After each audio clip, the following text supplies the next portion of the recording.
And we begin and we continue learning Mesilas Yesharim with this incredible Hachzik program. We're in the middle of the 13th chapter, the chapter that discusses Prishos. Prishos, the second part of the Mesilas Yesharim, we pick it up from page 277.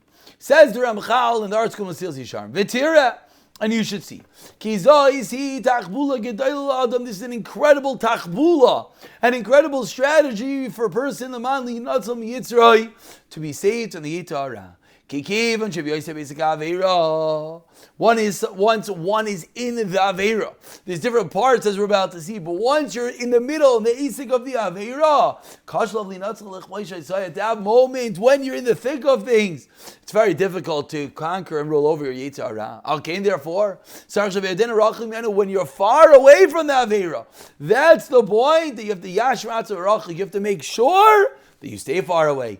Because if you stay far away, then the Yetzer Hara will find it difficult to bring you in. A second example says of the Mesilas Yesharim how being Isaac in this world could ultimately cause one to sin, and this is in the overarching, the greater picture that the Ramchal is proving to us the incredible necessity for Kadesh Atzvulcha b'mutter lach to stay far away from even that which is mutter. Says the Ramchal, sleeping and living with one's wife, of course, is 100% mutter. Husband and wife allowed to live together. However, we know Chazal made it a takana d'Rabbanan that when someone is a balkari, that after someone has a seminal discharge, after one is together with his wife, he has to go to the mikvah.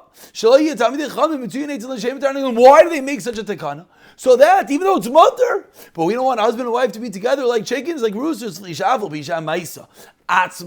though the act itself is mutter. What does it do? Every time husband and wife are together, it brings a person a little bit closer into this physical desire, and that could cause him to be drawn after more. Once you're in a physical world, once you're going after one's taivos, it could cause him to come even more. As the Gemara in Sanhedrin says, a person has a small aver. If you satiate it, Rav, then it is hungry for more. The more that you think you satiate it, the more that you feed it, the more that this Aver Katan wants. But if you starve it, Saveya is satiated. Not only that, even when husband and wife, it's the right time, it's the appropriate time, and they're allowed to be together. Amar Rav Eliezer, it says about Rav Eliezer, Gemara Nadarim, he would only uncover a tefach of his body, and he would cover over 2 tefachim while he was together with his wife. They did a bit sneos. It wasn't just an act of taiva. It was an act, even when the husband and wife were together, there was an act of sneos. As if that the shade was forcing him to do it. Why? In order not to have the highest level of pleasure, even when he's having pleasure. Of course, this is a very, very high level chumrah of Rav Eliezer, but the Ramchal is utilizing this just to paint a picture that obviously if Rav Eliezer is doing such, there's certainly a lofty goal to keep one far removed away. So even if the examples, we have to be careful. Sometimes we hear such lofty examples and we say, oh, forget it, I can't learn this. No, the example might be lofty, but it's the idea that the Ramchal is proving. The idea that one has to be Kadesh Atzcha b'mutter lach and stay away from even that which is allowed. And a third example says Ramchal Malbushim Vakishutim, clothing and ornaments. The Torah never said there's any issue with wearing something nice. The only thing Torah says, don't wear kilayim. And it's 4 corners, then everything is mutter. However, perhaps this is something in the physical world, the 21st century,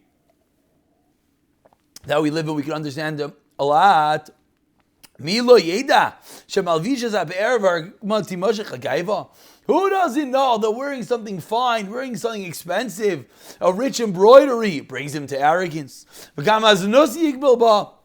And even immoral behavior becomes yigbal, comes within his boundaries when he's acting in this arrogant, lofty manner, not lofty, but this wealthy manner, I should say. Aside for the kinetaiva and cheating. What does that come from? Things that are expensive for his own to buy. Says the Medrash, When the Yetzer Hara sees a person walking around as a Baal Gaiva, mimashish because of misalsel b'sarai, smoothing out his clothing and fixing his hair, Amar zesheli.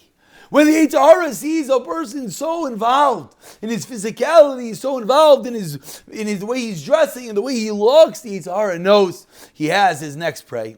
And the fourth and final example for tonight says Ramchal Atil V'Adibur, walking around, leisure activities, casual talk, Aminim B'Dvar Isser, even if it's not involving an Isser, Vate Din Taira Mutter.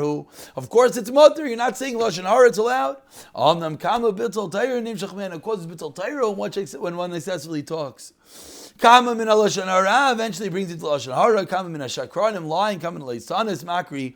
Ve'aymer Broiv Dvarim Leyachla Peshin. When you talk a lot, will cause a lot of issues. So Ramchal again continues by painting us pictures, lofty goals, but realizing and utilizing that we have to stay far away from that Aveira, even in things that are mutter. We have to keep far away so that the Yetzer Hara does not suck us in a little bit more each and every day.